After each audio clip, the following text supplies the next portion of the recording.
I'm Laura Bonnell, and this is the Living with Cystic Fibrosis podcast coming to you from Detroit. Please subscribe and even rate and comment on our podcasts when it moves you. I learn something new with every podcast, and I'm always inspired by the people that are showcased here. We don't give medical advice. You need to connect with your doctor for that. I hope that this Living with Cystic Fibrosis podcast educates you and sparks some volunteering or advocacy. The CF community needs people like you. Thanks to our sponsors, Viatris, Genentech, and Vertex for their support. There is a new program out there for CF parents. It's a mindfulness-based program that launched just this year. The program is for adults 18 to 35 years old who have cystic fibrosis and who are on modulators. Aliyah Novelli is going to tell us about this program. She is a social worker in Philadelphia. Aliyah and her colleague Dana are able to do this program thanks to a CF Impact grant from the Cystic Fibrosis Foundation. And Aliyah has a unique perspective about this and heading into this program that she and Dana have created because Aliyah has cystic fibrosis. Aliyah, welcome to the Living with Cystic Fibrosis podcast. It's so great to see you, and we want to hear about your program. Why don't you first tell us about the program, how you came up with the idea, and what happened from there? Yes, thank you, Laura. It's so nice to be with you today. I'm very grateful for this opportunity. So the impact grant that I received, along with my colleague Dana, is from the Cystic Fibrosis Foundation. And the grants provide guidance and funding to individuals or nonprofits that actively work with and empower the cystic fibrosis community. So we're very excited to launch our program. We are the Cystic Fibrosis Wellbeing Collective. And it's this really cool program where we'll meet monthly. And my friend and I and colleague, we're both social workers. We're both trained therapists. We've been working in the field for 5 years. So we're going to be covering issues and challenges that are common in young adults with CF. It's a mindfulness-based program for people to safely share and talk about their experiences. Why how or when did you see this need? Tell us, was it what you were seeing in clinic and hearing from adults with CF? This program, the brainstorming of it kind of came up from my own experiences, journeying through my older adolescence into adulthood. It's very challenging. And also my journey on CF modulators inspired this group. Let's talk about your cystic fibrosis journey, because it does weave into everything that you're currently doing now.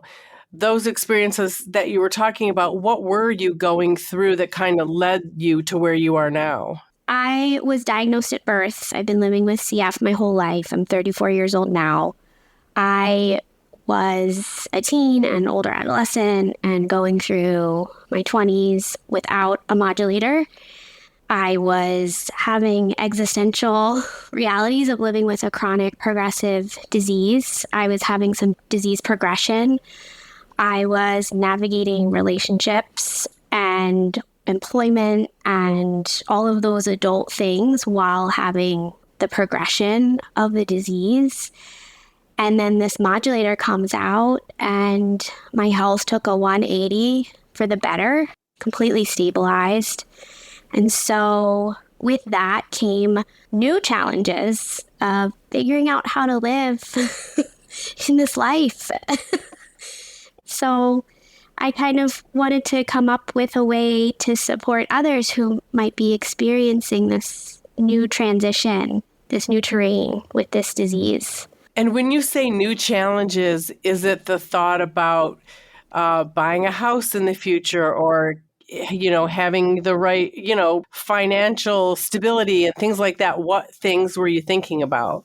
Exactly. Figuring out what type of job would be a good fit. How to navigate when health challenges did pop up. Because even though I've been on a modulator, it doesn't mean that I haven't had some flare-ups or some new bugs growing.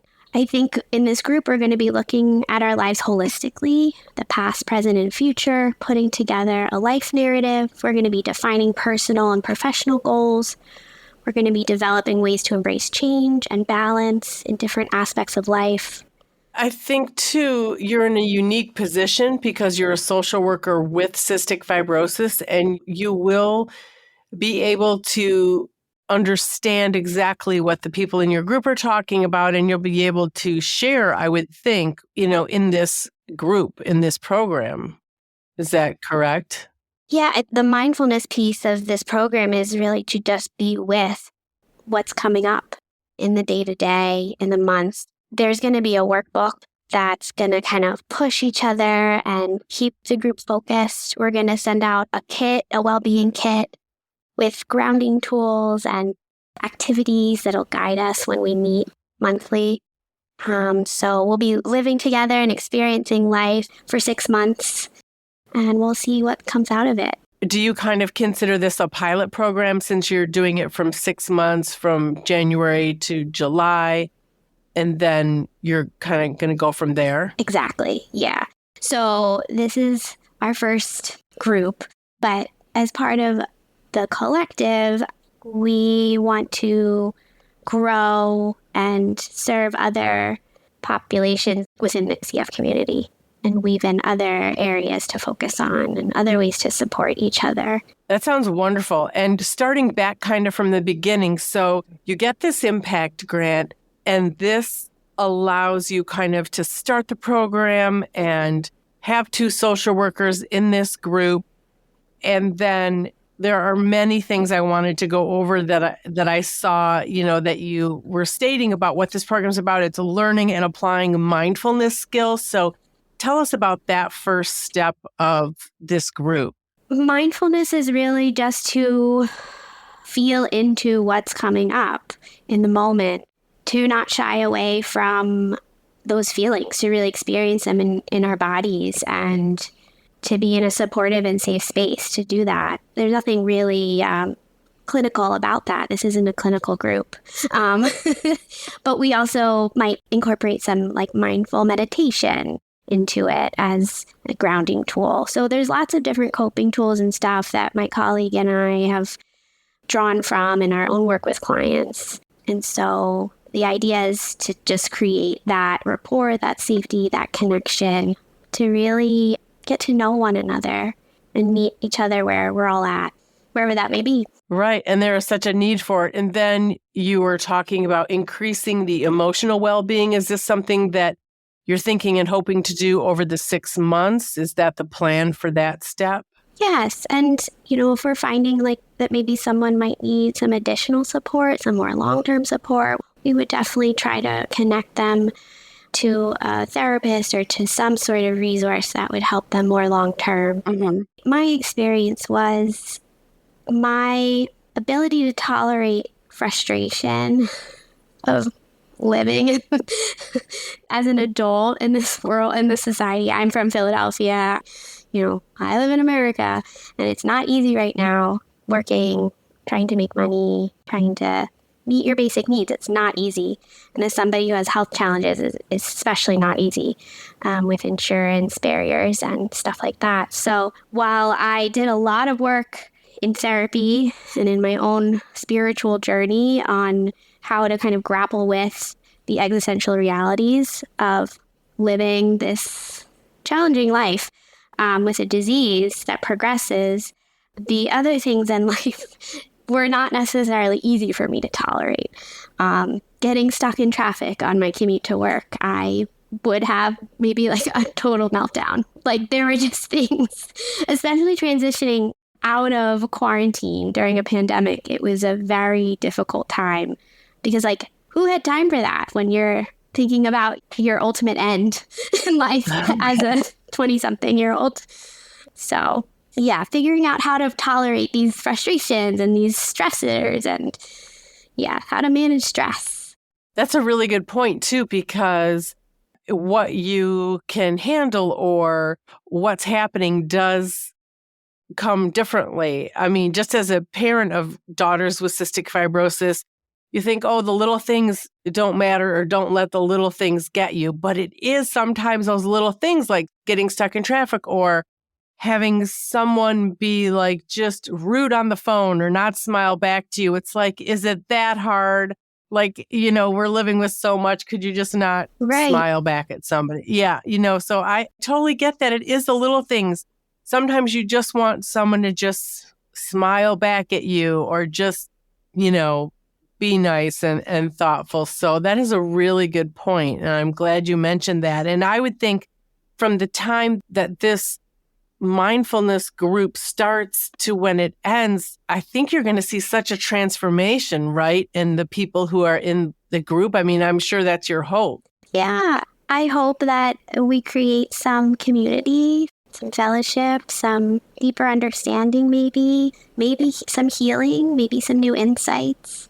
We'll see where it goes. But yeah, it's a pilot. It's kind of the first set of guinea pigs. No, I'm kidding.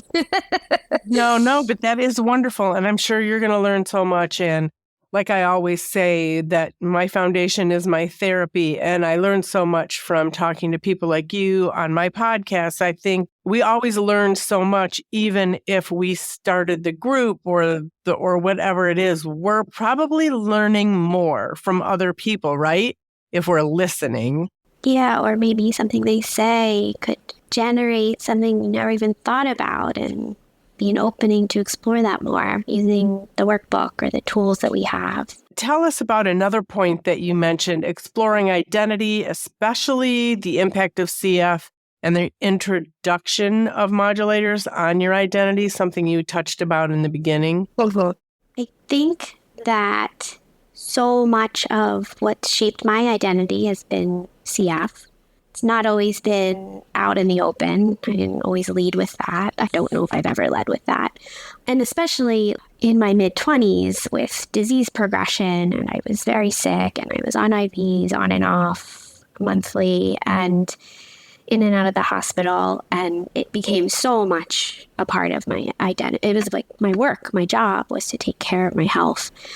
And then being on modulators, it was like I didn't need to attend so much to my health just to function from day to day. There was stability, there was a sense of ease, but less focus and attention on this identity that kind of really took front and center stage was difficult. It was definitely a big change. And to go out into the world, like to be in a job and to not carry all of those challenges, was like I felt very unseen. Like, wow, all of my time and effort and focus has been in this one basket.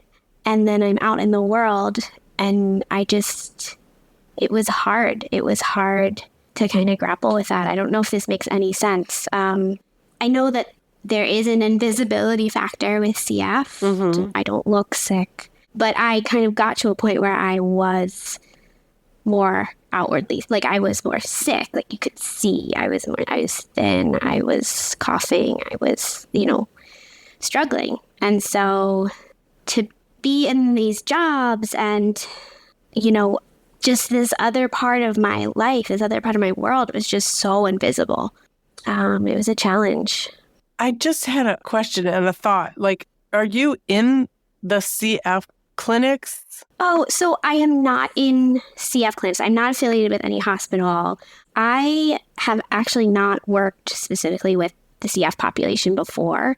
I've seen a lot of other different types of clients and areas of focus in my own private practice work, but not specifically cystic fibrosis.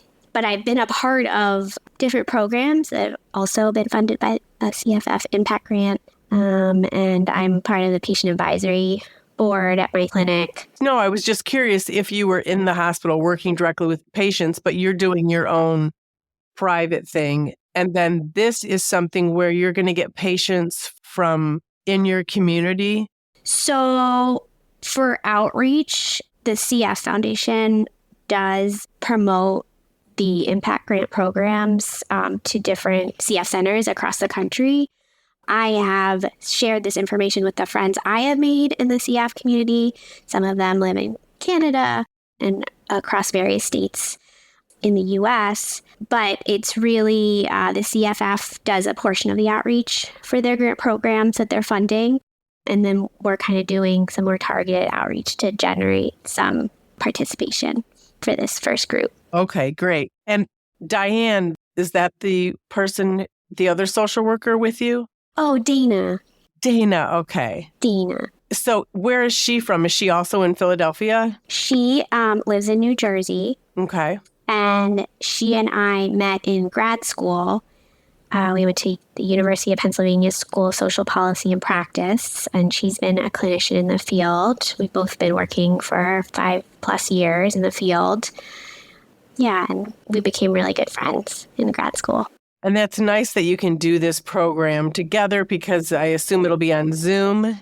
Yes, it'll be on Zoom, virtual monthly groups that'll run for 6 months. Is it one group, and how many people are you going to allow in the group? Is it one group every month then? Yeah, it's one group, 8 to 10 people, and we'll stay together for 6 months. Wonderful. One of the other things you were talking about is you're going to clarify people's values and goals. Is this on the first day, or is this throughout the program that you're going to be talking about this? Throughout the program. We have guided sessions, and the workbook is used to kind of guide the session and plan out what we're doing from month to month. But there's going to be activities in between that participants can engage in, and we're going to have some sort of platform where we can communicate in between groups. And then we're sending out swag. Nice. So the patients or the participants will first get the workbook so they kind of look that over and understand how the program's going to work? Yeah. We'll be doing a questionnaire just to generate some information about who you are, what your interest is in the program. We'll be communicating either through email or text, whatever your preference is. But we have a Google form that if you are interested in, you can sign up through there, and then we'll be reaching out to you. And then we'll touch base closer to the date just to make sure you're still interested. And if not, no worries. So we'll be sending out all of the materials in January before the group starts. You were also said that you were going to protect and maintain the well-being through boundaries and self-compassion in this group. Why is that important, and what does it mean? So that section is still a work in progress. I have to do a bit more reflecting on that part to draw from my own experiences and what we really want to focus on as far as boundaries and self-compassion. So TBD. Programs do change and grow because people are the ones who are creating it. It is such a process though, right? Yes, it is. I think your program sounds exciting. Yeah, we're really excited for the opportunity. What do you think or hope that you're going to find as you connect with other adults in the CF world? I am hoping to witness the way everyone has navigated this journey and to really create meaningful connection. It's been an isolating disease. I haven't made friends until my mid-20s, I think, with others who have CF, and we're living longer. And I think there's possibility in creating more long-term relationships among my peers with CF. And I think it's a beautiful struggle. I think there's a lot of blessing in it, and I'm very curious to hear how others have navigated what they're going through. And did you have or do you have other siblings? And if so, did any of your siblings have CF? I have an older brother, and he does not have CF. Okay. What does he or your parents, what do they think about this program that you're putting together? They're excited. I think it's also been an isolating journey for them as well. Oh gosh, there were so many challenges, I think, as a parent and sibling dynamics. He kind of got lost in the sauce. A lot of the focus went to me. Yeah, that often happens. Or even with both my daughters having CF, there's guilt from the healthier one because the person who's sick all the time is either in the hospital and getting more attention. So yes, it is definitely, there's a lot of that kind of dynamic going around and round. did you have like some big challenges when you were putting this mindfulness program together? What kinds of things did you sort out before you came to kind of how you wanted to run it? So the original idea was to offer this as a clinical group, not this specific program, but something like this. But I knew that there were financial barriers. So we were asking for a fee. And I said, we're not going to generate enough participants. I know how challenging it is financially to live with this illness and to work and to get a good salary and to be able to pay for extra things. So I said, let's figure out a way to get some grant funding and work it in a different way and not make it so clinical, but also get these certain components out there, these certain tools. So that's kind of how that worked. And we got a good amount, like we did some outreach before we put this program together and got a grant. And so we revisited those connections, more local connections, like doctors I've had and clinics I've been to and stuff like that. They've been wonderfully receptive. And I'm actually so amazed. And it feels really good the way that the CF Foundation has just wrapped their arms around us. And they've been so interested and they've been making connections for us. And it's just been really wonderful to see. And I know that the CF Foundation has been very cure-driven, and the research and the money has gone a long, long way, and we've been afforded these amazing medications and treatments to extend our life and our CF journeys into adulthood and even old age. It's just amazing. But I've always been invested into like the here and now of what care looks like, and this is really like at the root of what I hope the foundation would support, and they have, and in this way. And I'm excited to see what this could grow into. And is Dana doing it because she's your friend and she's a social worker? And does she have a direct connection to cystic fibrosis, or are you her connection? I'm her connection. So the story goes something like this. So in grad school, I had to take a leave of absence because I developed really bad pneumonia the summer between my first year and second year in the program.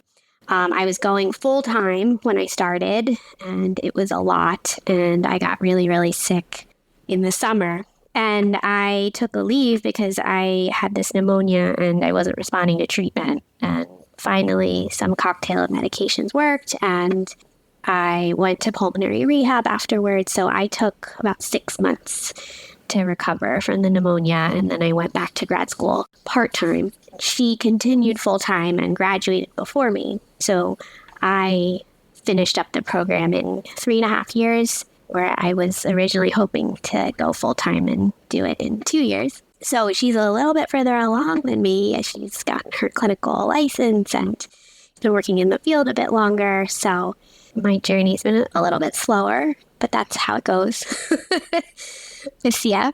So that's our story. So she was there with me when I was in the hospital, and it really opened her eyes to what the experience can be like with CF. And she's been a wonderful support and a very dear friend of mine. That is wonderful. And it doesn't matter how long it takes you. You got there, you are there, and you're doing it, and you taught someone along the way who's now part of this program. So that's a wonderful thing.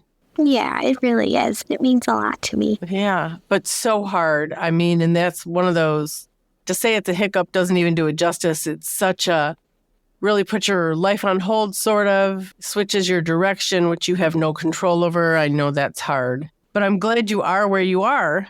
That's wonderful. Yes, it's been completely unexpected, and I've heard others say it's been miraculous, and it really has been unbelievable, the science that has been created for these modulators. It's amazing. So where do you hope that your program goes from here?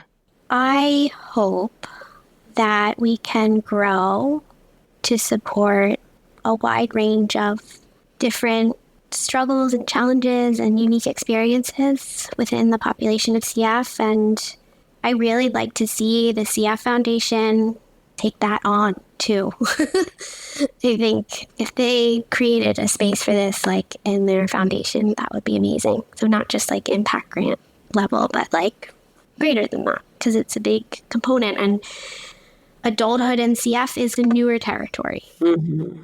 It's not a disease where, children die. It's a disease where you live with the chronicity of it, and you live longer, and they're working on a DNA cure. And so, yeah, I think the foundation, maybe once they get their DNA cure, they'll work on supporting CF on the mental emotional side more formally, more officially. Right.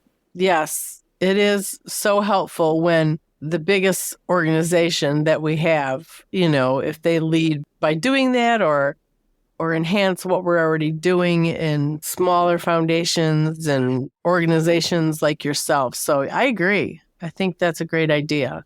Anything else you want to talk about in regard to your program? Yeah. So, one of the internships I did in grad school for my master's in social work was I worked on the infusion side of blood cancer. And I was supporting patients on the outpatient side who had blood cancer. And blood cancer can be a chronic illness in and of itself. So it was interesting to see the cancer side of illness and how much funding and how many resources they have. And it really got ideas percolating for, wow, how can we create this for CF? How can we do more to carve out these spaces for patients with CF? And so that was one of the experiences I've had that kind of maybe in the beginning, I don't know, just got some thoughts and ideas percolating. So I think this has been a long thought process. This idea for this group didn't really just appear. I've been thinking ever since grad school about how to create something like this for CF. Well, that's wonderful. I hope we could do a follow-up podcast and talk about how it went and met your expectations or hopefully exceeds your expectations. I think that would be really interesting. That would be great, Laura. Thank you. Yeah. You've done a great job of explaining, when you talk about the frustration that you had in daily life, in addition to what you're dealing with CF, was a really good point. Do you find that life is getting easier now that you're kind of figuring it out and you feel like, hey, I am going to be here longer than you may have originally thought? But thanks to that latest modulator, a lot of people have a different view of their future, right? Definitely. It has gotten easier. I started on an SSRI, and that really, really helped me.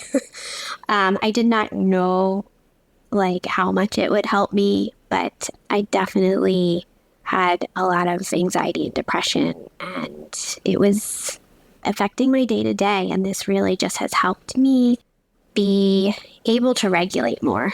And as far as employment goes, I've had to figure out what kind of schedule works for me, how to balance. And with that comes some sacrifice. Maybe for me, a full-time 9 to 5 is not going to cut it because I need that time in the morning to get my treatments in. And also, that's a little scary because I can't take disability. I can't get that if I need to step away and take care of my health. So those constant negotiations are still there, but I'm figuring out more of what works for me. And I think for everyone that will be different. And that's also a process in of itself, and that's stuff we can talk about in our group. So yes, it is getting easier. I am figuring some stuff out. I am embracing the stability. I think so much of my life has been wired for hypervigilance, right? We're trying to create the sense of safety and security in a very unstable and scary place. And so I have been able to feel that and be with that and embrace it and kind of, I think, rewire a little bit, which is awesome. So yes, easier. Still a work in progress, but Yeah. Yes, as we all are, and seems to be like everything. But yeah, I thank you for sharing about this program, and congrats. I'm glad you got it. That's wonderful. And it sounds like it's going to be great. So thanks for sharing it with us. Thank you so much, Laura. Thank you for the work that you're doing. And this podcast is a great way to get some information out about CF and all of the things that are going on in this world. Thank you. The original music in this podcast is performed by Kevin Allen, who happens to have cystic fibrosis. We all got our worries and fears. I know it's got you frustrated, but loving you is so alright. This has been the Living with Cystic Fibrosis podcast. For more information and to learn more about the Bonnell Foundation, visit our website at thebonnellfoundation.org. That's the BONNELL Foundation.org. This podcast was sponsored by Viatris, Genentech, and Vertex. It was produced by Jag and Detroit Podcasts. Follow our show on Apple Podcasts, Spotify, or wherever you're listening right now.